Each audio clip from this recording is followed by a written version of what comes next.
some epigraphs that testify to the diversity of the field. And I would like to start with Griselda Pollock. You know that she has just published a new book, After Images, After Effects, and it's a book that covers almost the same women writers and women artists that I deal with, but at the same time Griselda deals with the question of strike, industrial action, and against the commercialization of higher education. And that's what at stake both here in Britain and in Poland. And I think Griselda is so brilliant in outlining how dangerous this thinking about marketization of higher education is. How our research is put into this track of success. There can't be any failure. Samuel Beckett, fail better. I would like to fail better in my research, but how will it be evaluated? Well, how will research management destroy the imaginative research and creative thought that we are so used to in the academia? So this is the first epigraph. Another one is from an interview, my interview with Hélène Cixous. Art by definition is a gesture of repair, because I believe that art after Cixous is reparation, rescue. And to finish with Edward Carpenter and the question of who is speaking, qui parle. I'm a new arrival here, and that's why this hospitality of Louise is so strange, so uncanny, and so unexpected. At the same time, I would like to be part of a collective, your collective of the school, the strikers in the school, the resistors, but can I?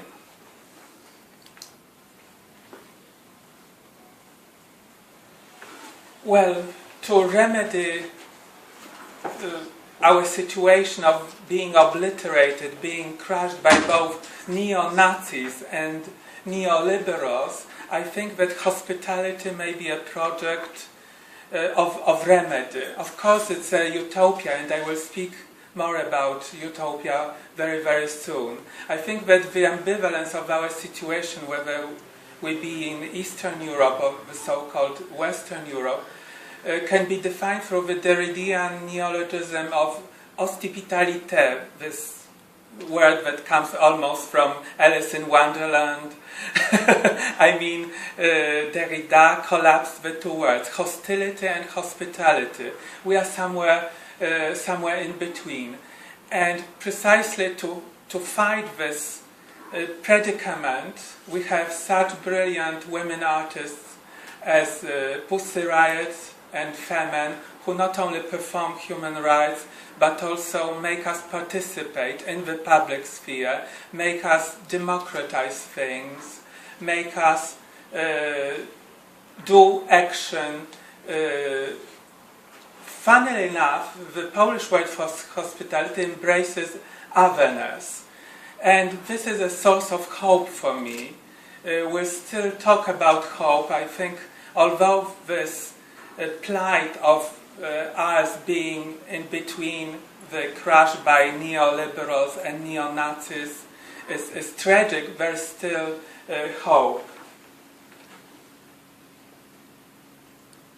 Sorry, I'm dazed and confused. The predicament of hospitalité may be illustrated by what was happening in Warsaw just a month ago. A feminist artist, Julita Wójcik, together with volunteers, many women and LGBT volunteers in particular. What is good about Eastern Europe is this alliance of queer and feminist movement. This is perhaps the only optimistic sign of Eastern Europe. So we all participated in installing this giant rainbow in the heart of Warsaw. But just a month ago, this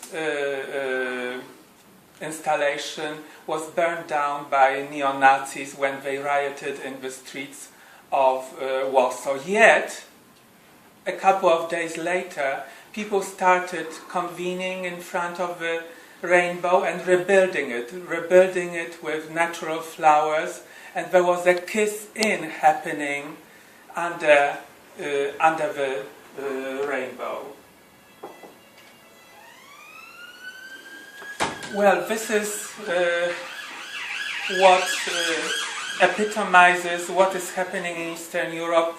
You know, the so-called liberation of Eastern Europe, and I say here liberation in inverted commas. I quote after Monica Ross, on whom I'm going to speak today, just all too briefly. Monica Ross, in her book Valentine, called this setting Eastern Europe free liberation in inverted commas. Indeed, it was the restoration of capitalism in our part of Europe. And I think this young anarchist, street guerrilla performance artist in Lublin, in my city, summarized it all. It's a sale in a shopping center where he presented himself as this object to be sold.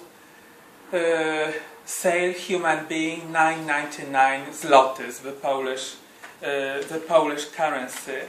And I think this is what Bob Brecher, who is sadly absent tonight, this shows his diagnosis of our contemporary situation, where human subjectivity is treated as a mere means to a neoliberal end. The losers of the transformation are dehumanized. We are treated as non-people.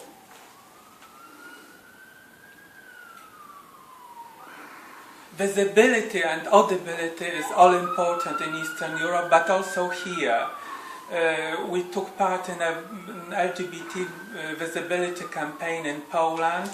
The images were vandalized. The far-righters invented even a special weapon, a catapult, to spill black paint on the images. You can see the vandalized images here. Sorry, what am I doing? And last but not least in this introduction, Monica Ross. I think her art is very important, not only because she taught here at this university, but because she started Anniversary, an Act of Memory, a series of performance art pieces where she, together with co-reciters, recited from memory the Universal Declaration of Human Rights. And Monica started this project after the shooting of Jean-Charles de Menezes by police in London in July 2005. This terrible, harrowing murder of hospitality. So I've shown you some hospitable performance art actions that I consider very important and that I put all my hope into. And now a little bit of theory about these performative actions, visibility campaigns, and all the resistance acts. They are avenues within which political change can happen, as they are of a transformative power in ideas, images, Denkbilder, in a Benjaminian phrase. Ideas and images at the same time, Denkbilder. At the same time, the artworks under discussion represent feeling images, Gefühlsbilder, more often than not images of tenderness in the case of the visibility campaigns. They project a utopic future and make history. These images and actions are installed in public space, creating a new public realm. They are utopian per se, as they not only visualize the reality which might come, but also participate actively in the social transformation towards a more inclusive democracy. These performances could be interpreted in terms of Hannah Arendt's philosophy of the public realm and of action.